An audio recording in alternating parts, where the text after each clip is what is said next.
अंबाला में संदिग्ध हालत में एक गैस एजेंसी के संचालक की मौत का मामला गरमाने लगा है। पिछले हफ्ते रेलवे ट्रैक पर उनका शव मिला था। एलपीजी डिस्ट्रीब्यूशन संगठन के राष्ट्रीय अध्यक्ष बीएस शर्मा ने कहा कि एजेंसी संचालक की मौत ने कई सवाल खड़े कर दिए हैं। अजय कुमार कंपनी के रवैये से आहत होकर उन्होंने ये फैसला लिया है। बीएस शर्मा ने कहा कि वह पिछले 28 वर्ष से अजय कुमार मोहित गैस एजेंसी चला रहे थे। कुछ समय से कंपनी की ओर से अधिक दबाव बढ़ रहा था।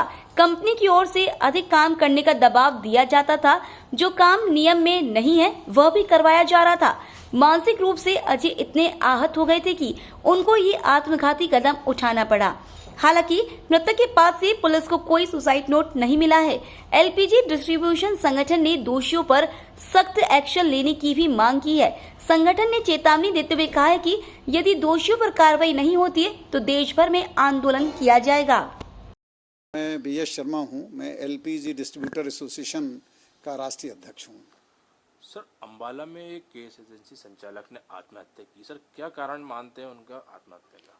वहाँ पर अंबाला में हमारे इंडियन ऑयल के वितरक मोहित गैस एजेंसी के जो प्रोप्राइटर थे वो अजय कुमार जी थे और ऑयल कंपनियों ने उनके ऊपर, वहाँ के जो एरिया मैनेजर और सेल्स ऑफिसर हैं, उन्होंने इतना दबाव बनाया। NFR non fuel revenue Indian oil में कहते हैं, मतलब एलपीजी के अलावा रबर ट्यूब, चूल्हा, ट्रॉली, लाइटर और अनेक उत्पाद हैं, उसको ज़बरदस्ती बिक्री करवाते हैं और उसको एक टारगेट देते हैं जो कि टोटली अनफेयर है, कंपटीशन एक्ट का वायलेशन है और इसके अलावा कॉन्ट्रैक्ट लॉ का वायलेशन है। क्योंकि डिस्ट्रीब्यूटर और कंपनी के बीच जो एग्रीमेंट है उसमें बहुत साफ लिखा हुआ है कि इंडियन ऑयल फला व्यक्ति से जो भी प्रोप्राइटरशिप है उससे केवल डोमेस्टिक और नॉन डोमेस्टिक अर्थात कमर्शियल एलपीजी वितरण का अनुबंध करती है। कानूनी तौर पर वो किसी भी डिस्ट्रीब्यूटर को यह बेचने के लिए बाध्य कर ही नहीं सकती, लेकिन वो अनावश्यक रूप से गैरकानूनी तरीके से दबाव बनाते हैं और वही दबाव, और उससे क्या होता है कि एक डिस्ट्रीब्यूटर के 20 लाख 30 लाख रुपए इन उत्पाद में फंस जाते हैं जो बरसों पड़े रहते हैं, बिकते नहीं हैं। ग्राहक एक चूल्हा लेने के लिए तैयार नहीं होता है और उसका कारण क्या है कि जो कंपनियां चूल्हा देती हैं 2000-2500 में, वो चूल्हा बाजार में 1500 रुपए में उपलब्ध हो जाता है, 1800 रुपए में उपलब्ध हो जाता है। तो इसलिए डिस्ट्रीब्यूटर के पास वो पड़ा रहता है और उसकी कैपिटल फंसी रहती है। तो सर, क्या मानते हैं, क्या इस कारण ने आत्महत्या की? नहीं, उसको हमारे पास मैसेज जो आए हैं उसको एक टारगेट दिया गया NFR का, नॉन फ्यूल रेवेन्यू जनरेट, जिससे होती है कि आप इतना सुरक्षा उठा लीजिए, आप इतने चूल्हे उठा लीजिए, आप इतना उत्पाद उठा लीजिए। और उसने बताया कि हमारे पास पड़े हुए हैं और जब उसने लेने से इनकार कर दिया तो सवेरे वहाँ की जो सेल्स ऑफिसर हैं उनसे मैसेज किया कि ठीक है तुम अब तैयार रहो, तुम तुम्हारे खिलाफ कार्रवाई करने के लिए जाँच करते हैं। एक धौंस दी गई उसको, एक धमकाया गया उसको कि हम तुम्हारे यहाँ जांच करेंगे यदि तुम उत्पाद नहीं लोगे। और वह व्यक्ति इतना मानसिक रूप से दबाव में आ गया कि हमारा पहले 15-20 लाख रुपए का उत्पाद पड़ा हुआ है और ये आकर के अनावश्यक रूप से जांच करेंगे और कुछ न कुछ निकाल करके हमारे खिलाफ, MDG कहते हैं, मार्केट डिस्प्यूट गाइडलाइन के तहत, ये लाखों रुपए की इम्पोज करते हैं।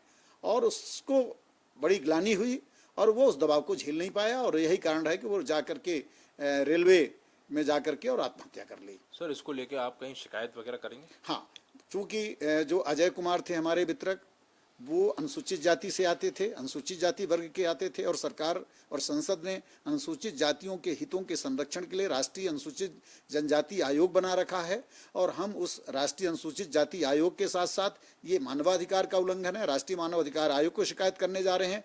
तथा हम इंडियन ऑयल और भारत सरकार और दोनों और जो सार्वजनिक कंपनियां हैं उनके खिलाफ भी एक जनहित याचिका माननीय उच्चतम न्यायालय में दायर करने जा रहे हैं कि ये इस तरह दबाव डाल रहे हैं। तो जिस तरह देश में किसान आत्महत्या के लिए मजबूर हो रहा है, उसी तरह ये डिस्ट्रीब्यूटर को आत्महत्या के लिए मजबूर कर रहे हैं और हमारे डिस्ट्रीब्यूटर इससे परेशान है। उससे निजात दिलाने के लिए, क्योंकि इस देश में रूल ऑफ लॉ है, कानून का राज है और कानून के तहत कोई भी, चाहे इंडियन ऑयल हो, भारत पेट्रोलियम हो, हिंदुस्तान पेट्रोलियम हो, किसी डिस्ट्रीब्यूटर को एलपीजी बेचने के अलावा ये सुझाव भी नहीं दे सकते। दबाव डालना तो बहुत दूर है, क्योंकि दोनों के बीच में जो एग्रीमेंट है वो लिखा हुआ है कि क्या बेचना है, तो उसके अलावा तो ये कुछ कह नहीं सकते। लेकिन ये दबाव बना करके, और उसका कारण क्यों है?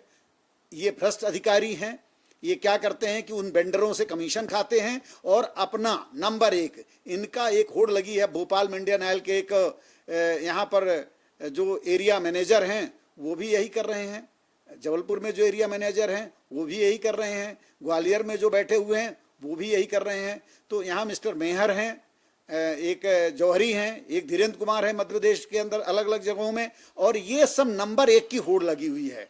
और ये टारगेट देते हैं, आप 2000 सुरक्षा उठा लीजिए, आप 500 चूल्हे उठा लीजिए, आप इतने लाइटर उठा लीजिए, और उससे ये इनको कमीशन जाता है, कंपनी को भी जाता है। एक सुरक्षा ट्यूब में जहां डिस्ट्रीब्यूटर को 15 रुपए 20 रुपए कमीशन मिलता है, लाखों रुपए पूंजी फंसी रहती है, वहीं इंडियन ऑयल को बिना किसी काम के पर 30 से 40 रुपए मिलती है कमीशन के रूप में। और इसीलिए इन्होंने एक नया नाम दिया है, नॉन फ्यूल रेवेन्यू, मतलब करोड़ों रुपए बिना किसी काम के इनको जनरेट हो रही है रेवेन्यू। और इस टारगेट के कारण ये लोगों को आत्महत्या के लिए उकसा रहे हैं, मजबूर कर रहे हैं, उन्हें परेशान कर रहे हैं।